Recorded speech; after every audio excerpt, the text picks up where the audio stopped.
sound. Your camera's late. When they first start shooting, and person first walks out in their costumes, if it works, you feel great. If it doesn't work, you don't feel so great. In this particular case, thank God, it seemed to work very well. And we took a lot of chances. I mean, we stylized a great deal. When I imagined the kind of films I was thinking of, I wanted it to be kind of, sparkling.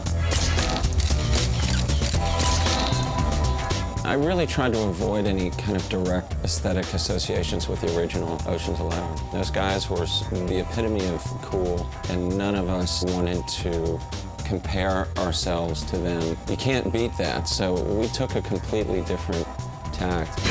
We wanted to show Las Vegas as a heightened Las Vegas, not Las Vegas as it is now, but the Las Vegas that we all wish it was. It's just guys, the banter, bringing down the casino, a nice suit here and there. There was a famous photograph taken by Sid Avery of the original cast of Ocean's 11, and we thought it would be fun to recreate that photograph and have Sid Avery come and do it. Okay, great. Sid, My feeling is that it's not just clothing. Clothing is clothing, costumes are costumes. Costumes do something else. Clothing is to cover yourself. Costumes tell a story, just like a script tells a story. Costumes are created specifically for a character, as opposed to clothing, which is created for people to wear. Each garment, each costume, hopefully says something about that character, that particular scene they're in, and is working to further along a story, just like words are, actions are, and everything else. It's never off the rack on someone, shoot it. I don't think any costume designer works like that. Basically, to put Brad Pitt in clothes, how hard is it to make Brad Pitt look good? It's not, you know what I mean? He just does. But building a character with clothing, or helping to build a character with clothing. You're out, Danny. He's out? It's that or we call the whole thing off. The costumes take on a life of their own, and to see that happen, it's extremely gratifying. Rusty Ryan's character is a fashionista, shall we say. Roll sound. He was this guy who was teaching, young movie stars how to play poker. I mean, he was in a group where his clothing could be slightly over the top, and the colors were definitely there. And they were always very shiny and very reflective. And the fabrics I used always gave a sheen back, and there was a glow that came from them. He shines, he does. And his clothes are very fitted to his body, like racer-like almost. There's a good deal of speed. Everything about him is quick, it's fast. His wit is fast, his speech is fast, as you see him in the film. He changes quickly, he does things quickly, he gets it all together. God, I'm bored. You look bored. I am bored. Brad's fittings took hours and hours.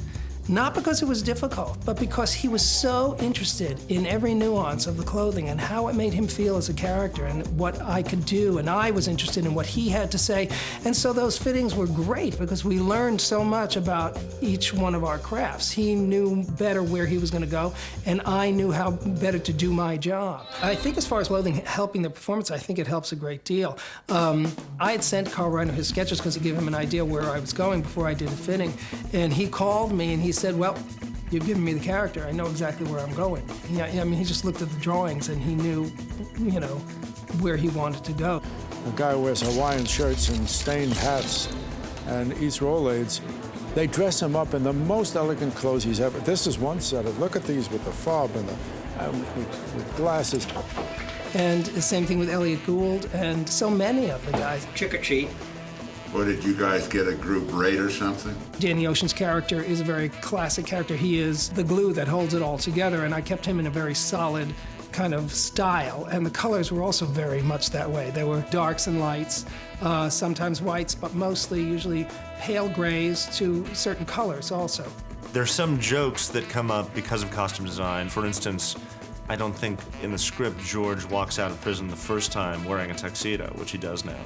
So that recurring joke of he keeps on walking out of prison in a tuxedo just came out of Stephen and Jeffrey and George. Our thought was that he was arrested for jumping bail once again, and he was taken straight to prison, and the suit they took him to prison in was his tuxedo.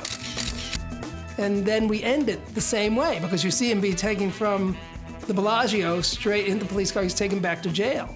And so he's in another tuxedo. Those are chances we took visually that I think work, and they add to the character and they add to the interest. You know, when you first see it, they go, whoa, this could be interesting. And he walks out in the cold with the collar up on a tuxedo, and you immediately set up the cool and the certain style of both George's character as Danny and the movie, because it all radiates from him. That's where it starts. And when you see him come up the escalator in the first casino, you see his shoulders end to his legs, and then he walks off, and he's styling. Terry Benedict, as played by Andy Garcia, is a very interesting character because you could easily say, oh, he's the bad guy, let's just do him as the bad guy. He's the devil. Well, he's the enemy. That's in the eye of the beholder. Rat. Obviously, this woman, Tess Ocean, sees something in him. Amazing, isn't it? You have to balance him against Danny Ocean. It's the same woman went for both these guys. There's got to be, as much as there are differences, there's got to be some similarities. So there's a certain coolness to him and power to him that you want to express.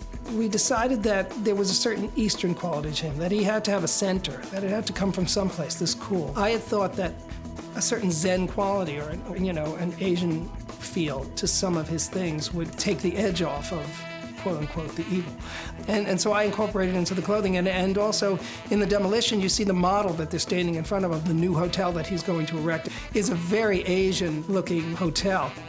And you see in his vest and the cut of his clothes, the cut of his tuxedo is Western in fit, but it's built like a kimono. It has no buttons down the front, and it's rather solidly on him by itself.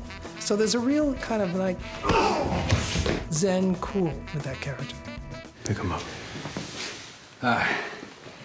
We only have one lady in our film, and we were lucky enough to have it be Julia Roberts. So the character of Tess Ocean is more complicated than one might think because she's intelligent, yet she's also the girlfriend and live-in of the most powerful man in Las Vegas. There's a part of her that is beholden to this man. So a certain amount of his taste is shown in her clothing also. So you're dealing with her taste, his taste, East Coast, Las Vegas, all of this coming together to form the physicality of her clothing.